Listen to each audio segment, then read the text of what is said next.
Paano naging malaya ang Pilipinas? Welcome back to my channel, class. Ako muli si Professor Ipaliwanag ng University of Life. At sa episode na ito, pag-uusapan natin ang isang napakahalagang selebrasyon sa ating bansa, ang Independence Day. Ito ang araw na ipinagdiriwang natin ang ating kalayaan bilang isang bansa. Tumutok dito sa The Taglish Explainer. Ang topic na ito ay mula kay Kirbibi23. Salamat sa suggestion mo.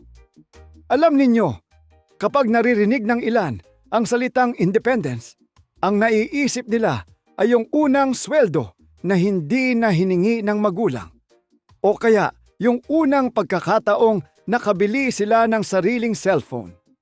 Pero ang Independence Day ay tungkol sa buong bansa na nagsabing, "Maraming salamat sa inyong serbisyo, pero gusto na naming mamahala sa sarili naming tahanan." Balikan natin sandali ang kasaysayan.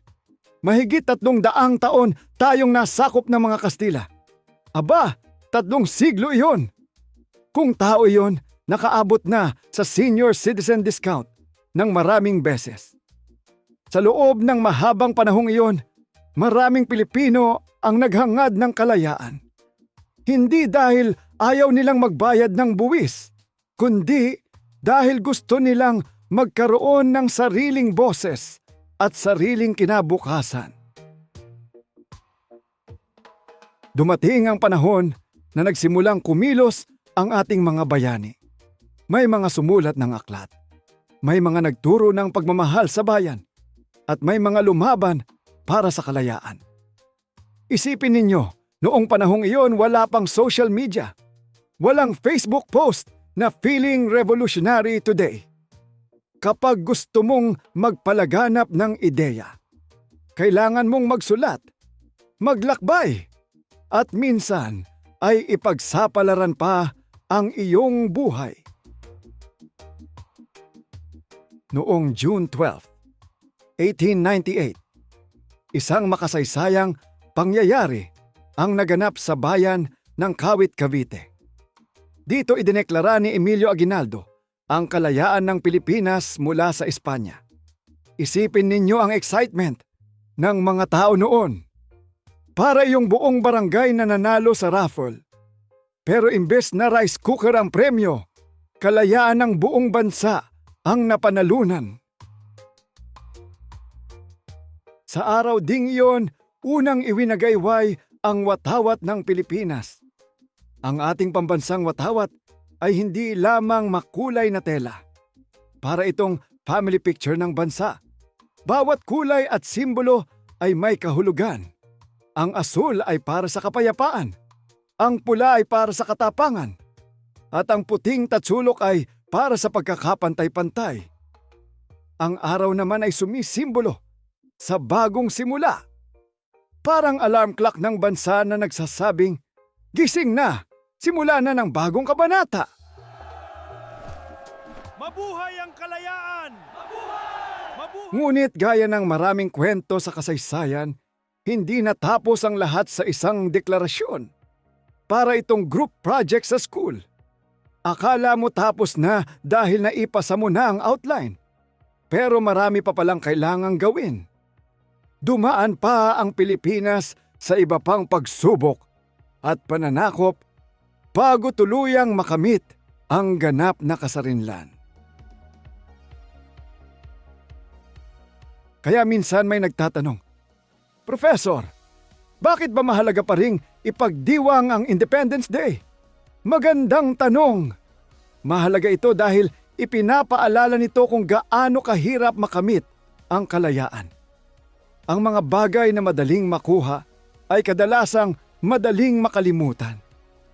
Pero ang mga bagay na pinaghirapan, ipinaglaban at isinakripisyo ng marami ay dapat pinapahalagahan. Ang kalayaan ay hindi lamang tungkol sa pagkakaroon ng sariling gobyerno.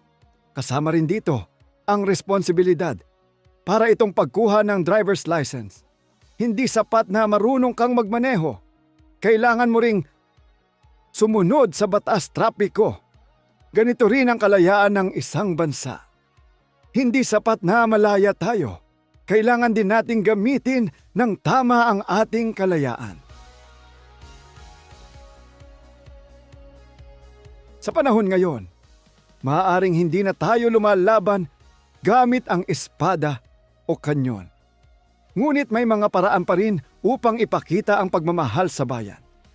Maaari tayong maging mabuting mamamayan, mag-aral ng mabuti, magtrabaho ng marangal, at tumulong sa ating komunidad.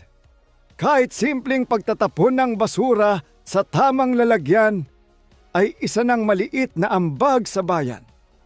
Oo, kahit ang pag-iwas sa pagiging walking volcano ng kalat ay makabayan din.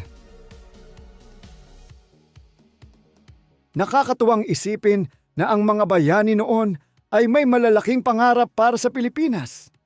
Gusto nilang makita ang isang bansang may pagkakaisa, respeto, at pagmamahal sa kapwa. Kung minsan, iniisip natin na ang pagiging bayani ay nangangailangan ng malaking sakripisyo. Pero sa totoo lang, nagsisimula ito sa maliliit na tamang gawain araw-araw.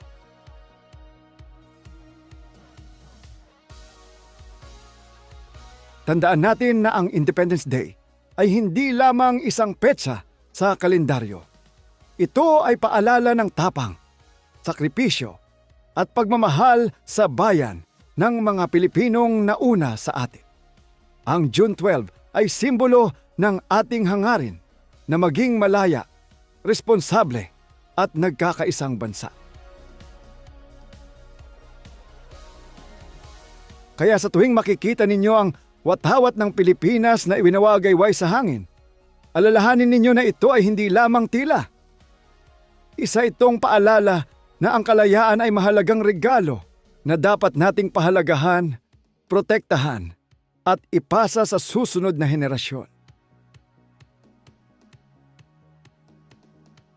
Ako si Professor Ipaliwanag ng University of Life at magkita-kita tayong muli.